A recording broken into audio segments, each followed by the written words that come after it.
institutions from classroom learning to global impact. Engineering education aligned with the global goals. Minority கமிஷனுடைய சேர்மனாக மரியாதைக்குரிய திரு Gerald Felix அவர்களை இந்த அரசாங்கம் நியமித்திருக்கின்றது. அந்த போஸ்ட்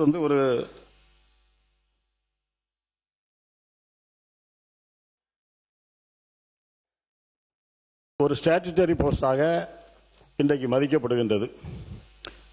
ஸ்டாட்யூட்டரி போஸ்டில் இருக்கக்கூடியவர்கள் அரசியல் தொடர்பான தொலைக்காட்சி விவாதங்களிலேயோ கருத்துக்களையோ மற்றவர்களை அபியூஸ் பண்ணக்கூடிய அளவிலே பேசக்கூடாது, பங்கெடுக்கக்கூடாது என்பது சட்டப்படியானது. நம்முடைய Tamil Nadu state minorities commission act 2010 அதைத்தான் சொல்கிறது. அதில் ஒரு உறுப்பினர் தகுதி நீக்கம் அல்லது தலைவர் தகுதி நீக்கம் என்று சொன்னால் சாப்டர் 2 தெளிவாக குறிப்பிடப்பட்டிருக்கிறது.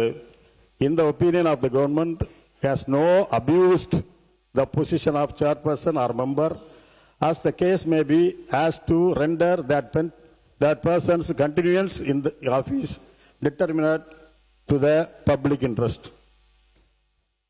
எனவே நான் உங்கள் மூலம் அந்த அரசை கேட்டுக்கொள்வதெல்லாம், அவரை நியமித்திருக்கின்றீர்கள், நாங்கள் அதிலே தலையிடக்கூடிய தேவையில்லை.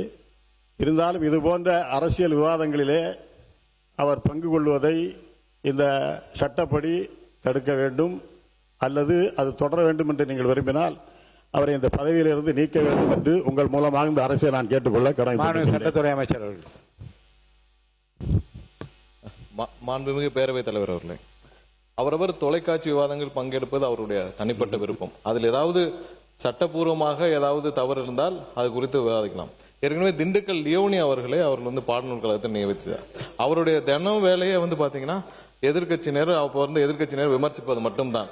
அதனால ஏதாவது ஒரு தவறு இருந்தால் அது குறித்து அவர்கள் புகார் தெரிவிக்கலாமா தவிர்த்து யாருமே அதுல இந்த ஸ்டாச்சுவோட இதுக்கு முன்னாடி அண்ணன் பீட்டர் அல்போன்ஸ் அவர்கள் இருந்தாரு, அதுக்கு முன்னாடி பலர் இந்த பொறுப்புல இருந்திருக்காங்க. அவங்க தனிப்பட்ட விவாதத்துல பொது மேடைகள்ல பேசக்கூடாதுன்னு ஒண்ணும் இல்ல. ஏதாவது தவறு இருந்தால் உறுப்பினர் ஒரு சின்ன விளக்கம் மட்டும்தான். ஒரு ஸ்டாச்சுட்டரி சேர்மன் போஸ்ட்டுக்கும் சாதாரண வாரியத்தினருக்கும் வித்தியாசம் இருக்கு. இருந்தாலும் அவர் சொல்லுகிற நாம் கவனத்தில் கொண்டு அதை எப்படி மேற்கொண்டு எடுத்து செல்லலாம் என்பதை பற்றி நாம் ஆய்வு செய்யலாம். மாண்புமிகு உறுப்பினர் ஆஸ்டின், என்னுடைய கருத்து, நீங்கள் முடிவெடுக்க வேண்டியது பேரவைத் தலைவர் அவர்கள். மாண்புமிகு பேரவைத் தலைவர் அவர்களே, 1977 இருந்து என்னுடைய அரசியல் பணியை நான் தொடங்கியவன். 1978 மாணவர் திமுகவிலே நான் உறுப்பினராக இருந்தவன். பலருக்கு இதெல்லாம் தெரியாது. 1986 உள்ளாட்சி மன்ற தேர்தலில் போட்டியிட்டு வெற்றி பெற்று அண்ணன் நேரு அவர்கள் போல அவர் சேர்மனாக இருந்தார். நான் ஊராட்சி மன்றத்துடைய தலைவராக என்று 86 பொறுப்பேற்றதிலிருந்து 40 ஆண்டு காலமாக இந்த மாவட்டத்திலே பொறுப்பில் இருந்தாலும் இல்லாவிட்டாலும் பொதுப்பணியை, மக்கள் பணியை நான் ஆற்றிக் கொண்டு வருவது பலருக்கு உங்களுக்கு தெரியும். அதே போல் நம்முடைய அண்ணன் நேரு அவர்கள், அண்ணன் வேலு அவர்கள் எல்லாம் 50 ஆண்டுகளுக்கும் மேலாக பொதுப்பணியிலே, அரசியல் பணியில் ஈடுபட்டு இந்த அவையிலே பல ஆண்டு காலம் இருந்தவர்கள். அதே போல் நம்முடைய அவை முன்னவர் அவர்கள் இருக்கின்றார், அண்ணன் செங்கோட்டையன் அவர்கள் 77 இருந்து இந்த அவையில் இருக்கின்றார்கள். ஏன் பேரவைத் தலைவர் அவர்கள் நீங்களே கூட புரட்சித் தலைவர் எம்ஜிஆர் காலத்தில் இருந்து 1980 இந்த அவைக்கு பொது சேவையிலே உங்களை ஈடுபடுத்திக் கொண்டு இந்த அவையினுடைய நடவடிக்கைகள் எல்லாம் உன்னிப்பாக நீங்கள் பார்த்த காரணத்தால் தான் இன்றைக்கு ஓரளவு பேலன்ஸ் பண்ணிக்கிட்டு இருக்கீங்க. முழுசா பண்ணுவீங்கன்னு சொல்ல முடியாது, இவ்வளவுதான் உங்களால் பண்ண முடியும். ஓரளவு பேலன்ஸ் பண்ணி இந்த பக்கமும் பார்க்குறீங்க, அந்த பக்கமும் பார்க்குறீங்க. 2 பக்கமும் பிரச்சனை இல்லாத அளவுக்கு இந்த அவையை கொண்டு போக வேண்டும், அமைதியாக நடத்த வேண்டும் என்று நீங்கள் விரும்புகின்றீர்கள். அதற்கு முழுமையாக எங்களுடைய தலைவருடைய தலைமையிலே நாங்கள் உங்களுக்கு ஒத்துழைப்பு தந்து கொண்டிருக்கின்றோம். ஆனால் இங்கே நிலை என்னன்னு சொன்னால், இந்த இதில் போகிறதில் மக்கள் பார்த்து என்ன சொல்கிறாங்கன்னா, பொதுவாக எதிர்கட்சிகள் கேள்வி கேட்கக்கூடிய நிலையிலே வருவார்கள். நீங்கள் ஒவ்வொரு ஆண்டும் பார்த்துட்டே இருப்பீங்க. இத்தனை ஆண்டு காலம் சட்டமன்றத்தை பார்க்கின்ற பொழுது எதிர்கட்சி உறுப்பினர்கள் ஆளுங்கட்சியை பார்த்து என்ன கேள்வி கேட்பார்கள்?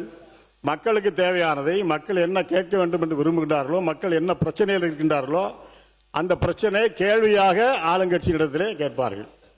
ஆளுங்கட்சி உறுப்பினர் கடமை என்ன என்று சொன்னால், என்ன கேள்வி எதிர்கட்சிக்காரர்கள் கேட்கின்றார்களோ அந்த கேள்விக்கு சரியான பதிலை சொல்லி அவர்களை கன்வின்ஸ் பண்ணி இந்த அவையை அமைதியாக நடத்துவதற்கு முயலக்கூடியவர்கள் தான் ஆளுங்கட்சியை சார்ந்தவர்கள். இந்த நடைமுறை தான் இப்பெல்லாம் இருந்திருக்கு. சில நேரங்களில் சலசலப்பு வருவது சாதாரணமாக. ஆனால் இப்போ இந்த 2 கூட்டத்தொடரை நாம் பார்க்கின்ற பொழுது மக்கள் என்ன நினைக்கின்றார்கள்னா, நம்ம பிரச்சனையை எதிர்க்கட்சி போய் பேசுகிறாங்க, எதிர்க்கட்சி தலைவர் பேசுகிறாரு. ஆனால் பிரச்சனை என்ன கேள்வியை கேட்கிறாரோ அந்த கேள்விக்கான பதில் ஆளுங்கட்சி தருவதில்லை. ஆனால் ஆளுங்கட்சி என்ன சொல்லுது, ஏதாவது தேவையில்லையா சில பிரச்சனைகளை சுற்றி வளைச்சு கொண்டு வந்து கடைசியில் எதிர்கேள்வியை போடுறாங்க எதிர்க்கட்சிட்ட.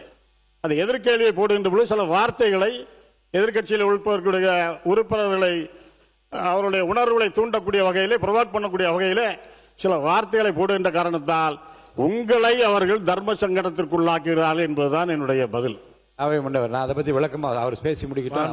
மாண்பு பேரவைத் தலைவர் அவர்களே, மாண்பு உறுப்பினர்கள் மானிய கோரிக்கை பேச வேண்டிய நேரத்தில் எதிர்க்கட்சியும் ஆளுங்கட்சியை பற்றி விவாதித்துக் கொண்டிருக்கிறார்.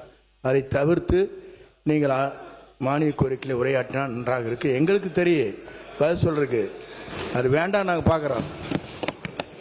Saram institutions from classroom learning to global impact. Engineering education aligned with the global goals.